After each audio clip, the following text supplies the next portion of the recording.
I don't think it made sense to fight a revolutionary war to replace one huge central authority in London with another in Washington, D.C.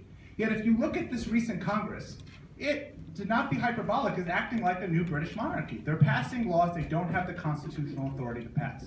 For example, a few months ago, they passed the Every Student Succeeds Act. Now, why is this troubling? Now, I take the 10th Amendment very seriously. If it's not explicitly enumerated in the Constitution, those powers are reserved to the states and the people themselves. There's nothing in the Constitution about education. Yet Scott Tipton, along with others, voted for a bill which increases the federal bureaucracy, which takes more of our hard-earned tax dollars, which requires more testing in the classroom, and they're passing this law and they have no authority to pass it.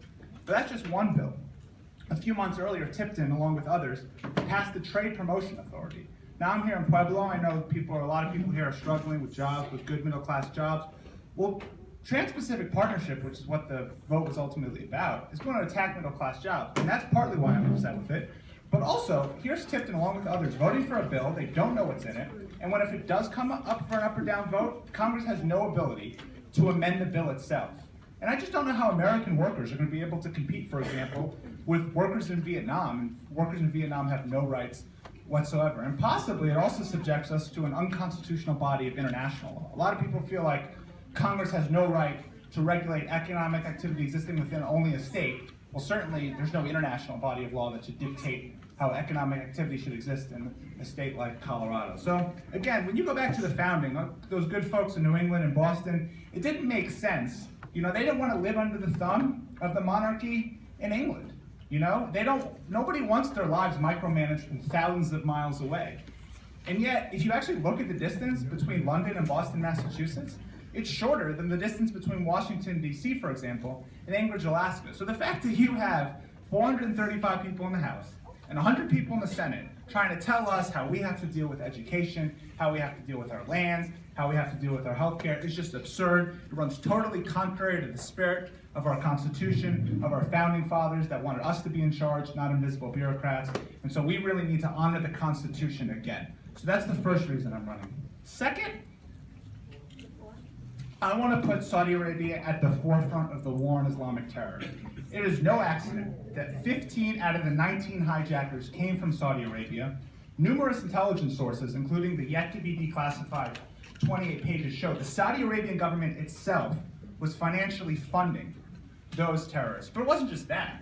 According to reputable journalist Cy Hirsch, the Saudi Arabian government was literally funding Osama bin Laden until his death in 2011.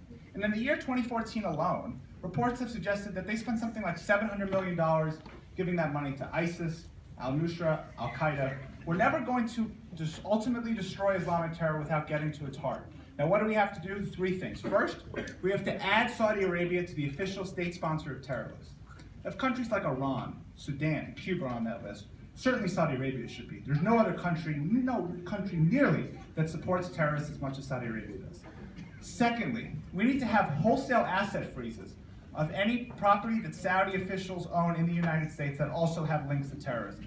That is to say, any Saudi official that is seen to have any connection to terrorists, well, they can't keep using profits, whether it's buildings in New York, extensive property holdings in Aspen, huge stakes in companies like Apple or Time Warner or News Corp, taking those profits and giving it to terrorists and then killing us in the World Trade Center of San Bernardino. So we need to freeze their property. And thirdly, we need to reduce commercial ties between the countries. I'm not going to sit here in judgment of President George W. Bush, or for that matter, Barack Obama. We had real energy needs from Saudi Arabia. But as we become increasingly energy independent, it doesn't make sense for us to feel hostage to their oil. We should reduce commercial ties. If we do those three things, we're really going to be able to get at the heart of the funding sources that support Islamic terror. So those are the two reasons I'm running, to actually honor the Constitution and to put Saudi Arabia at the forefront of the war on Islamic terror. Just to give you a little bit of background on myself, as George alluded to, I grew up in the Roaring Fork Valley in a town called Carbondale, about 10 minutes from Glenwood, 35 minutes from Aspen. I then went to the University of Chicago for college. I majored in American history. I focused in on the Lincoln-Douglas debates. I hosted a public affairs radio show called Tomorrow with Alex Beinstein, in which I interviewed people like current National Security Advisor Susan Rice, former Bush UN Ambassador John Bolton, Supreme Court historian Jeff Sessel. These interviews really made me familiar with both domestic and foreign policy Before I went to law school, I volunteered in the world's largest slum in Nairobi, Kenya. And this really taught me to have faith in an almighty. You look at people living on $1 a day, have to carry heavy gallons of water on their back, have substandard housing conditions, can't take a shower.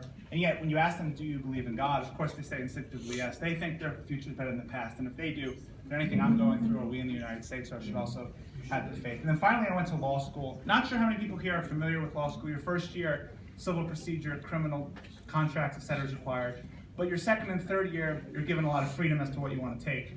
So I zeroed in on the Constitution. I took a whole class in the First Amendment, what the real meaning of the Equal Protection Clauses in the 14th Amendment, taking a class comparing our constitutional system to Germany or France's, and leaving that really gave me a sense of what our founders were all about, what our constitutional system means. Came home, was studying for the bar, but then I reached out to Republican activists in Craig and Grand Junction. People were really hungry for something different than Scott Tipton. They encouraged me, they were even angrier than I am. They said, go for it, here I am. So thank you so much for coming out, for giving me a little bit of your time. If you have more interest, there's sheets back there with my website, alexanderbeinstein.com, ways to email me. Like I said, I hope this definitely will be my first time, not my last time in Pueblo. You have a great city to take pride in. Together, hope we can all build a better America. Thank you so much. I hope to get all of your votes, and God bless you. And thanks for